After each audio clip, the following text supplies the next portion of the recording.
Hello, Libra. Welcome to my space. This is your tarot reading for this month.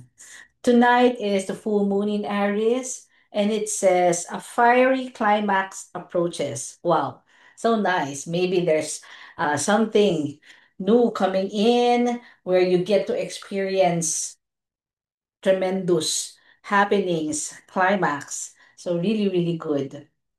Okay, so um, let me cleanse our space first before heading towards your reading.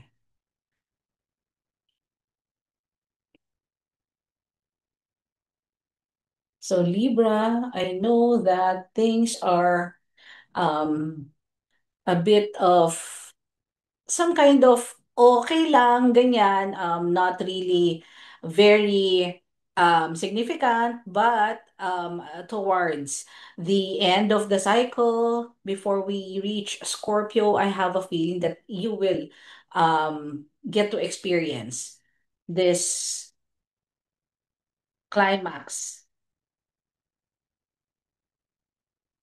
that the new moon in Aries is talking about. Okay. So Libra, this is for the collective, so it may not resonate for all of you. So just give them to others. If you don't feel like that you resonate, it's okay. Just give them to others. Okay, so I will do the Celtic Cross. It's an overview of what's going on in your present, past, and a little bit of guidance toward the future. I love your current energy is the Queen of Wands. And the Queen of Wands, it's about you being very, very passionate, motivated. You're nurturing, but still you are performing really, really good because you are motivated. What's crossing you, the challenge means something that you're going through right now. It's a little bit of nostalgia.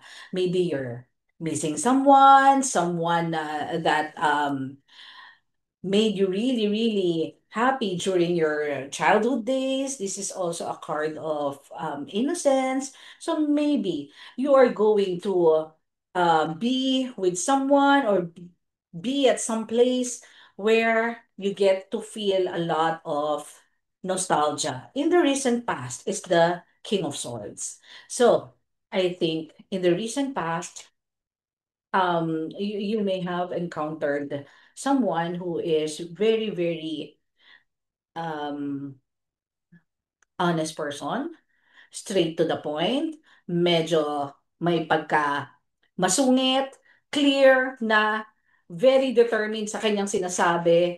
Ang gusto lang niya, sharp and truth. So, or you may have been a very honest in the past few days. So siguro, naging prangka ka, medyo meron kang kinausap na diniretso mo talaga. That's the energy of the King of Swords.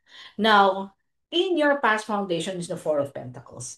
Past foundation, ibig sabihin, yan ang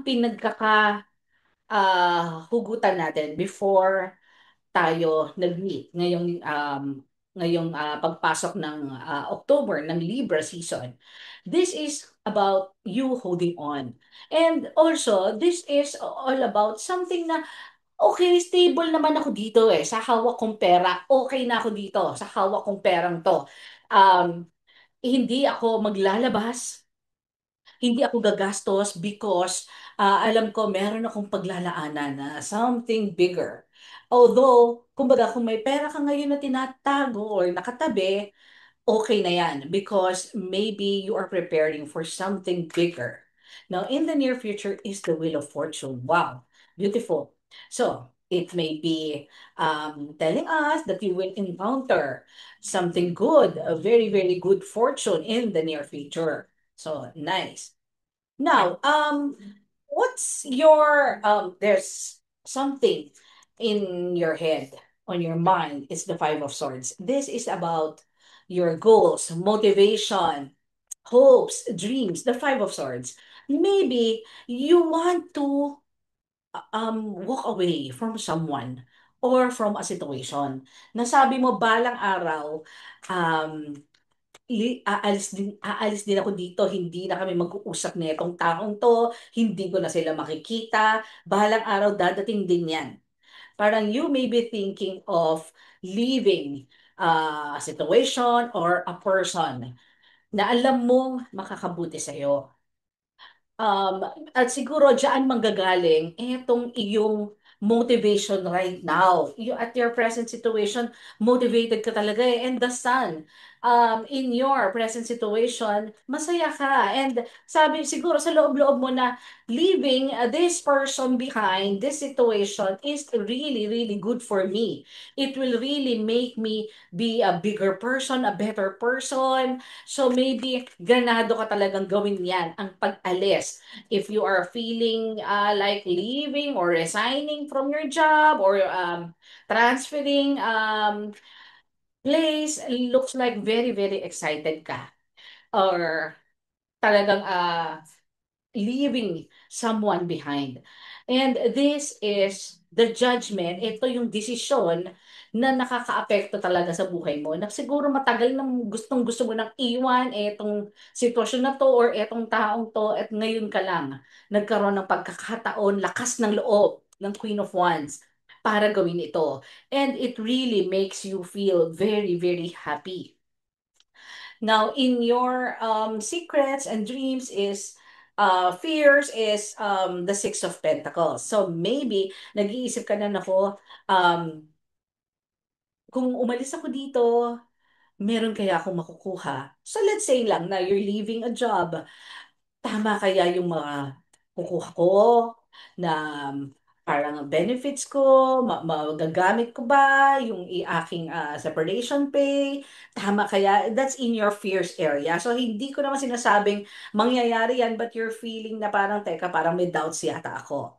But the outcome is the Three of Cups. So this can be a card of celebration or your best friends, your workmates, and you are having fun. You may be having a celebration. So sa nakikita ko dito ha, this is all about career. Sa nakikita ko dito.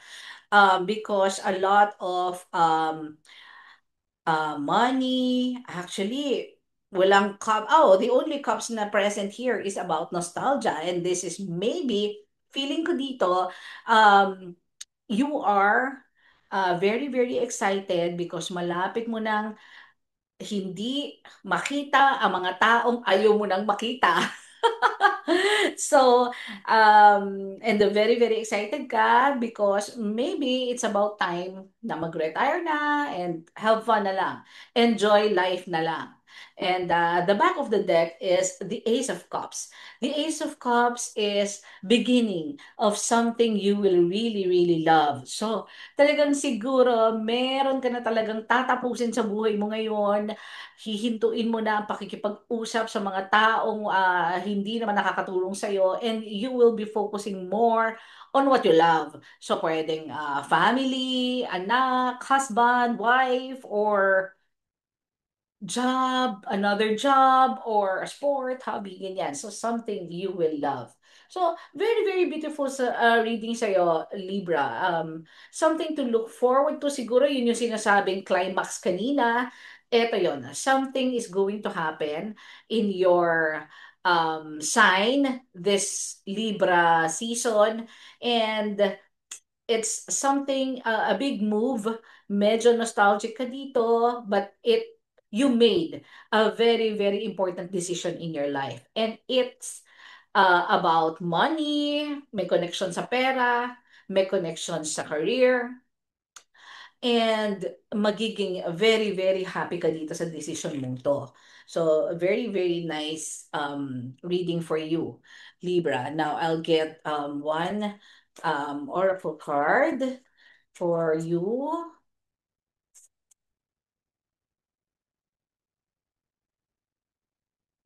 Okay. Notice the blessings. So, di ba, napakaganda. Gratitude puts us in a position of having instead of wanting, thanking rather than complaining. When we focus on what we already have and take stock of our blessings, we get more blessings. When are you grateful for? What are you grateful for? Share it with yourself and others. So, notice the blessings. So, alam mo, tip ko lang, ako, habit ko to, whenever I receive something or especially if it's a surprise gift or even a message, I always say, blessing na naman. Because that's how you notice the blessings. And it's a very, very beautiful habit to say that blessing na naman. It's one way of letting the universe know how much you appreciate his blessings. So, one more card from the Lenormand deck. Okay, for Libra, for our collective. Maybe some of you can really resonate. Maybe you're heading to some place, pwedeng retirement, pwedeng resignation, or pwede din namang transfer because you are headed towards a good fortune in the near future. The bouquet, so also a very, very beautiful card. It means gifts, love, happiness, abundance, positiveness, peace. So, very, very beautiful reading for you, Libra. Relax. Everything is going to be okay. Happy birthday to you. I'm sure you will really, really have a very joyous birthday. That's why siguro my celebration, you get to see your friends, relatives, and maybe reunion because may nostalgia. So, everything is in control. Don't worry, everything will be okay. So, thank you, Libra, and I'll see you again in my next bonus reading. Thank you and see you again.